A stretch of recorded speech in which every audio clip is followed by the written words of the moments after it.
Hi there, I'm Philip. I want to tell you why I'm an emerging city champion and deserve the Knight Foundation's support to take my project to the next level and create impact all across the great city of Philadelphia. So my project started a year or so ago in April 2014 when I had a revelation. It was a Friday night and I couldn't fall asleep. I laid awake in my bed energized by the vision of a teepee.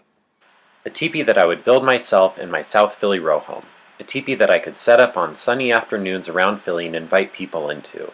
I'd call it Philly Teepee, and it would be a community space for everyone. By the end of the weekend, I had a friend of a friend's industrial sewing machine sitting in my living room, and I bought 30 yards of heavy-duty canvas to make the teepee cover.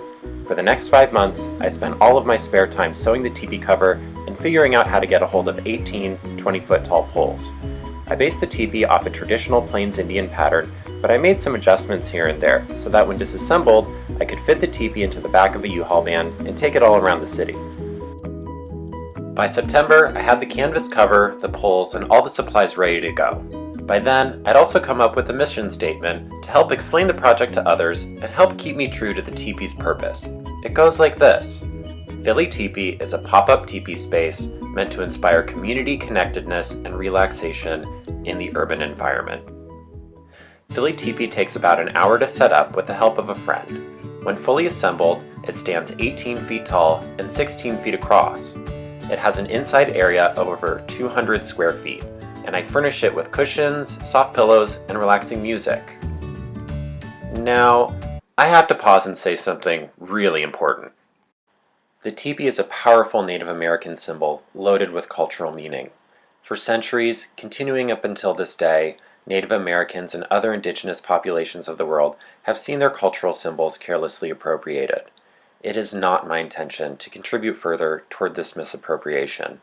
Philly Teepee is an honest attempt to disrupt the complexity and rush of our daily lives and connect with a more community-minded and egalitarian way of life.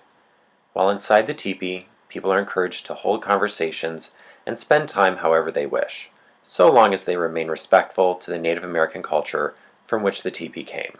I can't stress this enough, but continuing on. When it's all set up, Philly Teepee immediately attracts attention and draws in people of every stripe.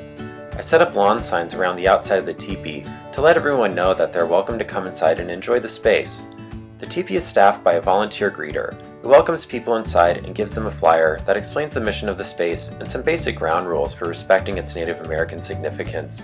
Also, the flyer lets them know how to join Philly Teepee's social media so that the teepee community can continue online.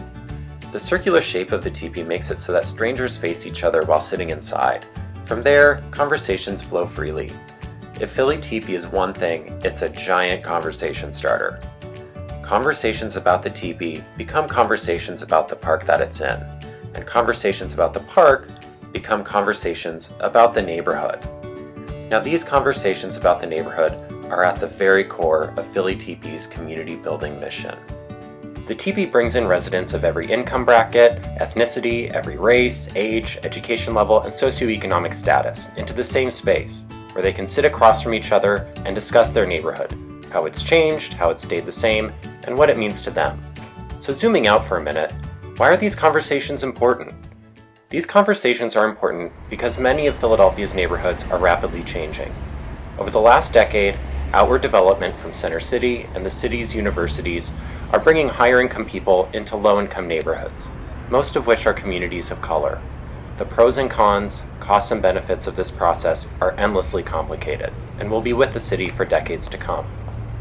With this issue facing the city, what Philly Teepee hopes to do is facilitate respectful and honest conversations between residents in neighborhoods experiencing rapid population shift.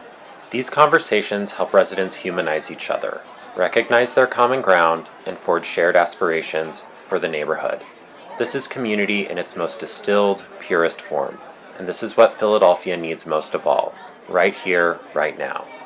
Because I launched Philly Teepee last fall, I had enough warm weather to set up the teepee 3 times before winter set in, and every time it lived up to its mission, attracting a wide range of people and inspiring meaningful conversations among them.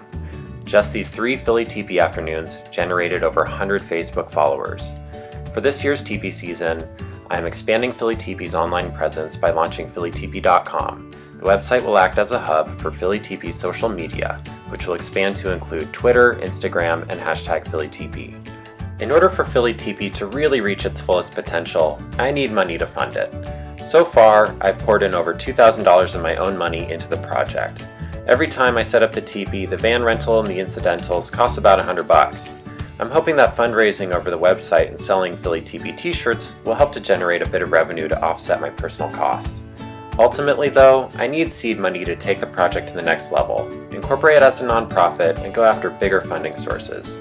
During the day, I direct a nonprofit community and economic development program called the North 5th Street Revitalization Project.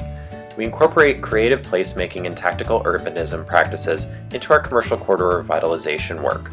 All this to say, I've dedicated my career and free time into creating community and improving the quality of life in urban neighborhoods. With $5,000, I'd be able to purchase a used van off Craigslist, improve the teepee's furnishings, and cover incidental costs.